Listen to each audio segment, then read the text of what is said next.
na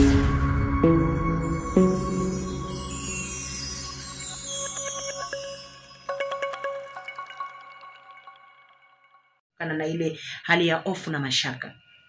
Asante ndugu mtangazaji. Kwanza nikiri kusema kwamba timu ya wataalamu wa hii kampeni walikuja hapa mkoani Arusha tarehe 1 mwezi wa 3 na kutoa huduma kwa wananchi. Lakini hii ya sasa hivi ni tofauti kidogo kwa sababu awamu ya kwanza tulikuwa tuna banda la kutoa huduma pale, tulikuwa tumekaa sehemu moja.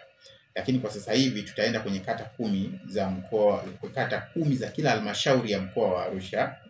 Lakini katika kila kata tutaenda vijiji ama mitaa mitatu.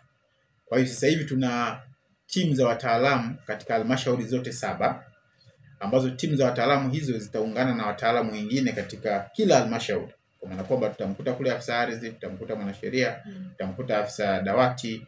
Hawa wote wanakuwa sehemu ya timu kwenda kumfuata mwananchi kwenye kata.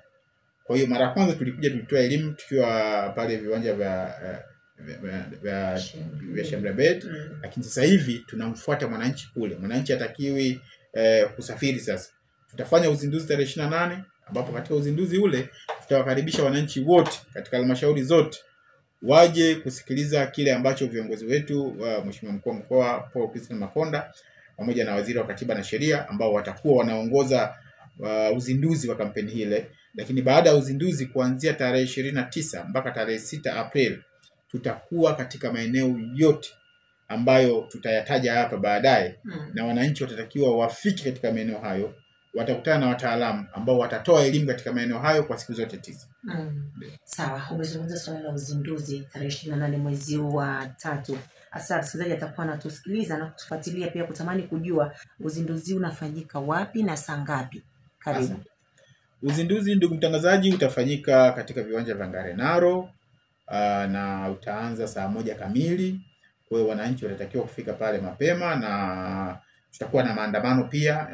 Kwa hiyo wananchi ambao tunawakaribisha wananchi katika maandamano hayo ya amani kuelekea uwanjani kwa ajili ya kuwasubiri viongozi wetu ambao watatuzindulia kampeni hii, na baadaye sasa kwenda kupata elimu katika maeneo ambayo yamepangwa. Okay. Yes.